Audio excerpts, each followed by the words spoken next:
இந்த பாடல் காப்புரிமையை நம்ம வந்து வாங்கலாம். ஏன்னா அவர் வந்து இளையராஜாவுக்கு சம்பளத்தை கொடுத்துட்றாரு ஃபுல்லாக.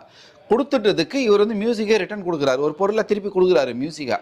அதுக்கு வந்து உரிமை கோர வேண்டிய ஒரு விஷயம் வந்து இளையராஜா கிடையாது. இளையராஜா வாடகைக்கு விட்டுருந்தாருன்னா ரைட், ஓகே, என்னுடைய பாட்டு நான் உங்களுக்கு வாடகைக்கு விட்டேன், ஒரு 10 வருஷம் கழிச்சு இந்த பாட்டு எனக்கே திரும்ப வந்துடும்னு சொல்லிட்டு சொல்லலாம்.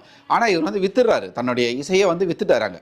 அப்படி இருக்கும்போது வந்து அந்த தயாரிப்பாளரே எங்கேயும் பயன்படுத்த முடியாத மாதிரி ஆகிப்போச்சு.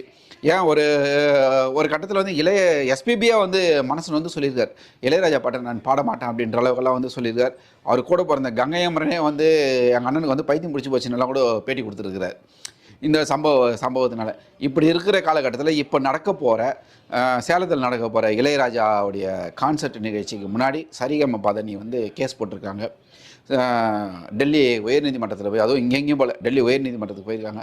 கிட்டத்தட்ட 134 படத்துக்கு பாட்டு கிடையாது, 130